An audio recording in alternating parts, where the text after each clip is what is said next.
Tere päevast tänasele patsiendikooli ettekandele, mis on reumaatiliste haiguste ravist. Rõõmud ja mured, mis selle raviga kaasnevad. Mina olen reumatoloog Põhja-Eesti Regionaalhaiglas ja minu nimi on Piia Tuvik, töötanud siin regionaalhaiglas juba varsti 20 aastat. Mis need reumaatilised haigused on? Tegemist on väga eriliste haigustega, mida me nimetame autoimmuunseteks haigusteks.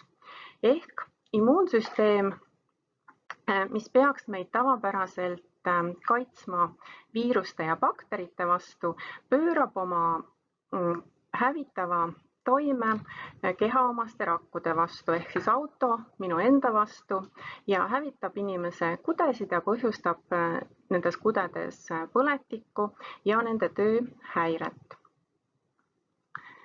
Ja selline põletik, kus immuunsüsteem siis ründab kehaomaseid rakke, selline põletik on ennast pidevalt taastootev, sest keharakud ju jäävad inimesega alles, ehk see põletik on igavene. Põletik autoimmuunhaiguse poolt tabatud elundis põhjustab siis elundi töö häirumise. Nendel inimestel kujuneb näiteks neerukahjustuse korral neelupuudulikkus, kopsude kahjustuse puhul hingamispuudulikkus või siis kui haigus on liigestes, siis liigesed on turses, jäigad ja valusad ning neid on võimatu kasutada igapäevaelus ja töö tegemiseks. Laias laastus reumaatilised haigused võib jagada liigeshaigusteks ja süsteemseteks sidekohaigusteks. Kõige levinumad liigesehaigused on hulgiliigespõletik, ametliku nimega reumatoidartriit. On siis haigus, mis valdavalt haarab käe- ja jalaliigeste liigeseid ja spondylartriit ehk siis lülisammast ja kõõluseid haarab põletikuline haigus. Ja nagu nimetus juba ütles, siis valu, jäikus, funktsioonipiiratus on seljast ehk lülisambast või siis näiteks kannakõõlusest. Süsteemsed sidekohahaigused on väga harvaesinevad haigused ja nad tavaliselt haaravad siis siseorganeid, aga ka lihaseid, liigeseid koos sellega kõige tuntumad võib-olla on süsteemne rütomatoosne luupus, siis hulgilihaspõletik ja erinevad versioonid siis veresoonte põletikest. Reumaatiliste haiguste ravi põhimõtted on suunatud tekkemehhanismi vastu. Ehk siis ravi ühe poolega mõjutatakse immuunsüsteemi. See ravi on pikaaegne, sest kord häirunud tööga immuunsüsteem ise oma tööd ei korrasta, ise see haigus ei taandu, seda häiret peame kogu aeg mõjutama, ehk siis see ravi on väga pikaaegne ja tavaliselt ravi käigus haigus muutub mitteaktiivseks. Inimene ei tunne enam, et ta on haige, aga seda ravi peab edasi võtma, et see haigus ei aktiviseeruks. Ehk me peame teadma, et niikaua kui ma ravimit võtan, nii kaua seda haigust on võimalik kontrollida. Kui ma ravi lõpetan, siis see haigus võib ägeneda. Teine ravipool autoimmuunse haiguse korral on siis see põletik, mida autoimmuunne reaktsioon tekib ja see on vajadusepõhine. Kui liiges valutab, on turses, ei saa kasutada, siis ma võtan põletikuvastast vahendit. Kui analüüsid näitavad, et neerus on põletik, siis ma neid ravimeid pean tarvitama. Kui see põletik taandub, võib selle ravi lõpetada. Millised need ravimid siis on? Nagu ma juba ütlesin, ravi jaguneb 2 tulpa. Üheks on siis põletikuvastased ravimid, mille kõige levinumateks esindajateks on mittehormonaalsed põletikuvastased vahendid. Kõige tuntum on ibuprofeen, aga ka diklofenak, meloxicam, etorikoksiib, celecoxiib ja seda me kasutame põhiliselt siis liigespõletike korral, kui vaevused ei ole väga häirivad. Teine grupp põletikuvastaseid ravimeid on siis hormonaalsed. Esindajad on prednisoloon või metüülprednisoloon ja tegemist on kehaomase hormooniga, mis ka tavaolukorras võitleb organismis põletiku ja stressreaktsiooniga ning teda toodetakse neerupealise koores. Nüüd igavesti kasutatavad ravimid, neid nimetatakse kas baasravimiteks või haiguse kulgu mõjutavaks ravimiks ja põhiline toime on siis mõjutada immuunsüsteemi, et autoimmuunne põletik katkeks ja ka neid on väga mitmeid gruppe. Esimene grupp on tavapärased sünteetilised ravimid, mille korral näiteks reumatoidartriidi puhul on kõige laiemalt kasutatav ravim on metodreksaat, mis on üliefektiivne üksinda toimes, aga ka kombinatsioonis järgnevate ravimitega, mis siin on esimeses grupis üles loetletud. Kui selle ravimgrupi efekt jääb väikseks haigusele, siis me kasutame järgmisi gruppe ja selleks on tavaliselt bioloogilised ravimid, mis on siin üles loetletud. Ja bioloogilised ravimid ei oma nime sellepärast, et nad on nüüd ravimtaimed või taimedest välja pigistatud ravid, vaid bioloogilise ravimi nimetus on tulnud sellest, et teda toodavad laboritingimustes elusrakud ja nad toodavad siis antikehi, mis süstitakse. Inimene ise süstib need endale organismi ja need antikehad püüavad kinni põletiku molekulid ja organismis põletik taandub. Bioloogilised ravimid esmakasutuses on siis see esimene grupp, just tänu sellele, et nad on kõige kauem olnud kasutusel, nende ohutus, nende efektiivsus on väga hästi teada ja lisaks ka see, et nende hind on palju väiksem kui siin teises tulbas olevatel ravimid.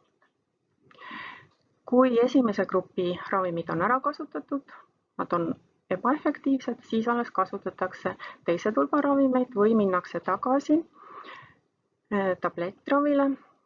Siin on kaks võimalust, on sihtmärgistatud sünteetilised ravimid, on tofatsitiniib ja upatsitiniib. Kui ka need muutuvad ebaefektiivseks, valitakse siit reast jälle mõni järgmine. Ja tavapäraselt on efekt juba esimese grupi ravimitega. Ütleme, et 1/3 haigetest vajab siis kas siis bioloogilisi ravimeid või sihtmärgistatud sünteetilisi ravimeid oma liigeshaiguse ohjamiseks. Siin on näide elust ravimi ettekirjutus patsiendile, kellel on vastuvõtul diagnoositud hulgiliigespõletik ja ta saab kaasa sellise tabeli oma ravimite ettekirjutusega. Ja siin näete kohe esimesel real on treksaan ehk metodreksaat, mida inimene siis peab võtma haigust mõjutama ravimina ja seda määratakse tablettide näol 6 tabletti korraga, 1 kord nädalas, see teeb 15 milligrammi, näiteks teisipäeva õhtul see ports sisse võtta. Selleks, et treksaan oleks maksa poolt paremini talutav, käib temaga kaasas foolape, mida võetakse samuti 1 kord nädalas 1 tablett peale treksaani sissevõtmist, näiteks kolmapäeva hommikul. See on siis haigust mõjutav ravi. Järgmise ravina on põletikuvastane ravi, mis antud juhul on välja kirjutatud prednisoloon, 1 tablett iga päev hommikul sisse võtta. Selleks, et prednisoloon ei mõjutaks magu kehvasti, on välja kirjutatud maakaitsepreparaat Pantoprazol 40 milligrammi ehk 1 kapsel enne hommikusööki iga päev. Ja luude kaitseks Calcigran Forte, kus on siis kaltsium ja D-vitamiin sees, on iga päev 1 tablett hommikul ja õhtul. Ravimite tarvitamisega me eeldame ja soovime ja näeme, et haigus taandub. Ja sellest tulebki see rõõm. Et kui inimene on haigeks, ta ei saa täita oma igapäeva toimetusi, ta ei saa hambaid pesta, voodist tõusta, ei saa tööl käia, peab haiglas käima palju, siis kui ta hakkab neid ravimeid tarvitama, need sobivad, siis põletik kehast taandub. Näiteks kui on tegemist liigesehaigusega, siis saab liigeseid kasutada. Kui on tegemist süsteemse sidega haigusega, tema elundid talitlevad hästi, tema elukvaliteet tänu sellele, et haiguse aktiivsus on taandunud, on vaibefaasis see haigus, elukvaliteet siis paraneb, säilub tema töövõime, ta saab teha sporti, planeerida perelisa ja üldse tema enesetunne on väga hea. Elu on tavapärane, kompromissiga, ta peab võtma ravimeid. Mis on siis mured, mis ravimite tarvitamisele kaasnevad? Alati inimene hakkab mõtlema, et nüüd ma võtan keha omast ainet, mis muud tervisehädad mulle kallale tulevad, et võivad avalduda kõrvaltoimed, aga ei pruugi. Kui inimesel on juba mingid teised haigused, siis ta mõtleb, et olemasolevate ravimitega, kuidas sobivad need uued kokku. Kuidas ma nüüd pean elama? Kas ma võin veini juua? Kas ma võin sporti teha? Kas ma võin suitsetada? Kas ma võin tööl käia? Kas ma võin peret planeerida ja kas ma võin ennast vaktsineerida? Nendest kõigest meile räägitakse, aga järgnevas loengus. Pisut peatame siiski kõrvaltoimetel, mis tuleb esimese visiidi käigus siis ikkagi patsiendiga läbi arutada. Üldiselt on need ravimid hästi talutavad ja kõik on kliinilised uuringud läbinud ja ohutusprofiil on üsna hea, et koostöös arstiga, kui nüüd ravimit võtta ja ennast jälgida, siis midagi väga märkimisväärset ei juhtugi. Siiski me peame palju asju silmas pidama. Ja siin on üles loetletud need sagedamini esinevad probleemid, mis tekivad põletikuvastaste ja vahendite ja haiguse kulgu mõjutavate ravimitega. Siin loetelu pikkusest mulle tundub, et need haiguse kulgu mõjutavad ravimid on tunduvalt ohutumad kui need, mis on põletikuvastased, sest igaüks ju teab, et ibuprofeeni kaua võtad, siis tekivad maavalud ja mõlema põletikuvastase grupi juures ongi need seedetrakti kahjustused nagu kõige levinumad, et kas tekib iiveldus, kõhuvalu, kõhulahtisust, haavandid, lisaks veel siis vererõhu tõus ja hormonaalsed põletikuvastased vahendid võivad siis ka kehakaalu tõsta, luuhõrenemist soodustada või vererõhku tõsta. Kuid lühiaegsel tarvitamisel need kõrvaltoimed tekivad harva, pikaaegsel tarvitamisel on nad levinumad. Seetõttu ongi autoimmuunsete haiguste ravis eelkõige väga oluline kasutada haiguse kulgu mõjutavat ravi, et võimalikult vähe põletikuvastaseid ravimeid peaksime tarvitama. Nii, vaatame vähe neid haiguse kulgu mõjutavate ravimite levinumaid kõrvaltoimed. Siin bioloogilistel on näiteks, kuna nad on süstitavad ravimid, tehakse naha alla ise pennsüstaldega süst, et võivad tekkida süstekoha ärritusnähud, punetus või sügelus või sellised muhukesed, aga kui sinna peale panna külma, läheb ta kiiresti ära või vaibub ta iseenesest. Bioloogilised ravimid kindlasti võivad tõsta suurenenud vastuvõtlikkust infektsioonhaigustele. On täheldatud ka vererõhu langust, peavalu. Tavapärased sünteetilised ravimid, siis tablettravimid, mis algasid metotreksaadiga, nende puhul on oht maksa talitluse häirele, muutused võivad tekkida verepildis, et vererakke ei toodeta piisavalt või kujunevad ravimallergiad, nahalööve, vahel ka üldine halb enesetunne, iiveldus.